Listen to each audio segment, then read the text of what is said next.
You're listening to Haunted Moments, and I'm your host, Reverend Dr. Theresa F. Koch. The haunted Oatman Hotel. In the historic town of Oatman, Arizona, sits the haunted Oatman Hotel. Oatman was first established as a tent city in the early 1900s in the historic hotel called the Drooling Hotel, which was built in 1902. The 8-room hotel did a brisk business in area miners, especially after 2 miners struck a rich vein that would end up being a $10 million gold find in 1915. Prior to that time, the town had been a little more than a mining camp. The rich gold discovery brought hundreds of new settlers, and within 1 year's time, Oatman had grown to more than 3,500 residents. In just a short few years, Oatman suffered 3 major fires that destroyed almost all of the town. However, the town was rebuilt and the old hotel was repaired in 1920. Continuing to host to its many guests, however, both the population and the mining boom were short-lived. The largest mining company, United Eastern Mines, shut down its operation in 1924, and the town just about died. But with the advent of the Route 66, the old town and the hotel just hung on, catering to the many travelers along the new highway. On March 29, 1939, Clark Gable and Carol Lombard spent their wedding night at the old hotel after having been married in Kingman, Arizona. Remembering this memorial night, the couple often returned to the hotel for the peace and solitude it afforded them.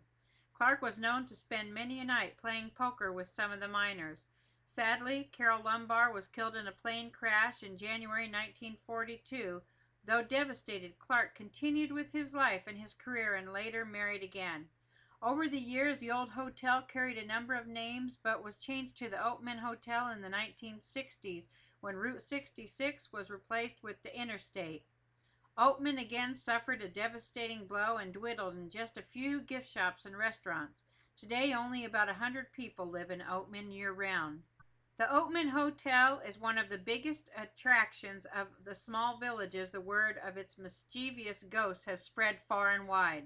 The first and foremost ghosts are those of Clark Gable and Carol Lombard, who evidently had also many fine memories of the old hotel, and they simply refused to leave, it is said. Continuing to celebrate, guests and the staff have often heard the pair whispering and laughing from the room when it is empty. According to one report, when a professional photographer took a picture of the empty room, a ghostly figure of a man appeared on the developed print. Evidently, Clark and Carol are not alone, as there are other spirits that reportedly haunt the hotel. The second floor houses a theater room museum where distinct outlines of sleeping bodies have been found in the dust on the beds there. Upon closer inspection, none of the surrounding areas appear to be disturbed. Staff suspects that the sleeping spirit is that of a former chambermaid who was often seen spotted in the room.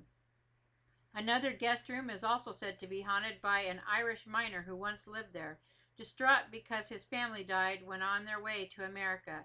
He had a habit of heavy drinking. One night he got really carried away with the drinking, passed out behind the hotel, and never woke up again. It is said that he has haunted his room in the hotel ever since. The staff refers to this spirit as Odie, who is often heard playing his bagpipe around the hotel. Other common pranks include opening the window in his former room and pulling the covers off of the bed. There have also been reports of the room being very cold in the midst of a hot desert day. Downstairs in the saloon, it appears that there are several playful spirits at work here, who have been said to lift money off the bar and raise glasses into the air. Other strange phenomena include lights turning on and off, and seemingly by themselves, the sounds of eerie voices, toilets that flush in empty bathrooms, and footprints that appear from nowhere on recently cleaned floors. Lucky for the Oatman Hotel, it seems as if their bevy of unusual guests are the playful, friendly type and don't make a habit of scaring away their guests. Inside the Oatman Hotel hangs hundreds and hundreds of $1 bills signed by the many visitors of this historic hotel. The Oatman Hotel is listed on the National Historic Building Registry and is the only 2-story adobe building in Mojave County. The hotel is filled with memorabilia of the past, and the Gable Lumbar Room has been refurbished to the period that they were there. Today, the Oatman no longer provides accommodations for guests. but still serves as a museum. You've been listening to Haunted Moments, and I am your host, Reverend Dr. Theresa F. Koch.